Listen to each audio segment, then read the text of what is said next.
ನಮಸ್ತೆ ವೀಕ್ಷಕರೇ, ಎಲ್ಲರೂ ಹೇಗಿದ್ದೀರಾ? ಎಲ್ಲರಿಗೂ ವಂಡರ್ಫುಲ್ ವರ್ಲ್ಡ್ ಯೂಟ್ಯೂಬ್ ಚಾನಲ್ಗೆ ಸ್ವಾಗತ. ನನಗಿವಾಗ ಹಾಲಿಡೇ ಇರೋದ್ರಿಂದ ಎವ್ರಿಡೇ ಲೇಝಿ ಮಾರ್ನಿಂಗ್ ಆಗಿಬಿಟ್ಟಿದೆ. ಯಾವ ವರ್ಕೂ ಕರೆಕ್ಟಾಗಿ ಮಾಡಿರಲ್ಲ. ಲೇಟಾಗೆದ್ದು ಎಲ್ಲ ವರ್ಕ್ನೂ ಮಾಡ್ಕೊಳ್ಳೋ ಅಷ್ಟರಲ್ಲಿ ತುಂಬ ಟೈಮ್ ಹಿಡಿತಾ ಇದೆ. ಯಾಕೆಂದರೆ ಎದ್ದೇಳೋದೇ ಲೇಟಾಗಿದೆ. ಸೊ ಹಾಗಾಗಿ ಎಲ್ಲ ಬಟ್ಟೆ ಎಲ್ಲ ಒಗೆಯೋಕೆ ಹಾಕಿ, ಸಿಂಕೆಲ್ಲ ವಾಷಿಂಗ್ ಮಿಷಿನ್ದು ಪ್ರತಿಯೊಂದನ್ನು ತೆಗೆದು ಹಾಕಿ ಕ್ಲೀನ್ ಮಾಡಿ, ಸಿಂಕಲ್ಲಿ ರಾಶಿ ಪಾತ್ರೆ ಇತ್ತು ಅದನ್ನೆಲ್ಲ ವಾಶ್ ಮಾಡಿ, ಬೆಳಗ್ಗೆ ತಿಂಡಿ ಮಾಡೋ ಕೆಲಸ ಇಲ್ಲ. ಯಾಕೆಂದರೆ ಮಕ್ಕಳೆಲ್ಲ ಅಮ್ಮನ ಮನೆಯಲ್ಲೇ ಇದ್ದಾರೆ. ಸೊ ಹಾಗಾಗಿ ಬೆಳಗ್ಗೆ ಮಾರ್ನಿಂಗ್ ತಿಂಡಿ ಎಲ್ಲನೂ ಅಮ್ಮನ ಮನೆಯಿಂದ, ಅತ್ತೆ ಮನೆಯಿಂದ ತಂದು ಕೊಡ್ತಾ ಇದ್ದಾರೆ. ಸೊ ಹಾಗಾಗಿ ತಿಂಡಿ ಮಾಡೋ ಕೆಲಸ ಇಲ್ಲ. ಹಾಗಾಗಿ ಎಲ್ಲ ಕೆಲಸ ಹಾಗಾಗಿ ಬಿಟ್ಟಿದ್ದೆ.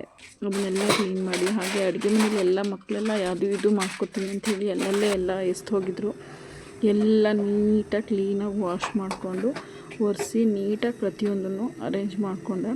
ಅದಾದಮೇಲೆ ಅಮ್ಮನ ಮನೆಯಿಂದ ಸ್ವಲ್ಪ ಅಕ್ಕಿ ಹಿಟ್ಟು ತೊಗೊಂಡು ಬಂದಿದ್ದೆ. ಹಾಗೆ ಅಕ್ಕಿ ಕೂಡ ಅಮ್ಮ ಸೋಸ್ಕೊಟ್ಟಿದ್ರು. ಎಲ್ಲನೂ ಬಾಕ್ಸಿಗೆ ಹಾಕಿ ಫಿಲ್ ಮಾಡಿ ಎತ್ತಿಟ್ಕೊಂಡೆ. ಹಾಗೆ ಕ್ಲೀನ್ ಮಾಡಿದ್ರಿಂದಾಗಿ ಮನೆ ತುಂಬ ಎಲ್ಲ ಗಲೀಜುಗಳೆಲ್ಲ ಹರಿಯಿತು. ಎಲ್ಲನೂ ಕೂಡ ನೀಟಾಗಿ ಕ್ಲೀನಾಗಿ ಕಸ ಗುಡಿಸ್ಕೊಂಡು ಎಲ್ಲ ಕಸ ಎಲ್ಲನ ಎತ್ತಾಕಿ, ಟೇಬಲ್ ಮೇಲೆಲ್ಲ ಗಮ್ಮು ಕ್ರಾಫ್ಟ್ ಮಾಡ್ತೀನಿ ಅಂತೆಲ್ಲ ಗಲೀಜು ಮಾಡಿಟ್ಟಿದ್ರು. ಎಲ್ಲ ಕ್ಲೀನ್ ಮಾಡಿ ನಾನು ಸ್ವಲ್ಪ ಫ್ರೆಶ್ ಅಪ್ ಆಗಿ ಅಷ್ಟು ಕಾಲೇ ಬಟ್ಟೆ ಒಗ್ದಾಗಿತ್ತು ಅದನ್ನೆಲ್ಲ ತೆಗೆದು ಮಿಷಿನಿಂದ ನಾನು ಸ್ಕೂಲ್ ವರ್ಕ್ನ ಸ್ಟಾರ್ಟ್ ಮಾಡಿದೆ. ಇದೇ ರೀತಿಯಾದಂಥ ಎಲ್ಲ ವೀಡಿಯೋಗಳಿಗಾಗಿ ಲೈಕ್ ಮಾಡಿ, ಶೇರ್ ಮಾಡಿ, ಸಬ್ಸ್ಕ್ರೈಬ್ ಮಾಡಿ. ಧನ್ಯವಾದಗಳು.